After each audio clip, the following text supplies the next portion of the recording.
Kadun pitäjällä on velvollisuus huolehtia, ettei yleisellä alueella tapahtuva toiminta haittaa alueen varsinaista käyttöä ja kaupunkiomaisuuden arvo säilyy. Katutyöt koulutuksessa on alan parhaat asiantuntijat kouluttajina ja he käsittelevät joka päivä katutöissä liittyviä ongelmia ja näin ollen pystyvät kertomaan parhaat ja tuoreimmat seikat muutoksista saman tien koulutettaville.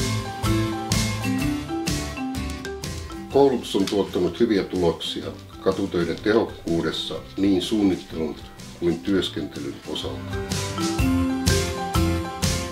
Työmaalla työskentelevien ja työmaan lähettyvillä liikkuvien kaupunkilaisten turvallisuus on parantunut.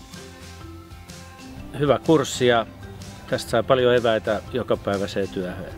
Tämä oli hyvä kurssi ja nyt mä tiedän, mistä mun pitää mikäkin lupa hakea.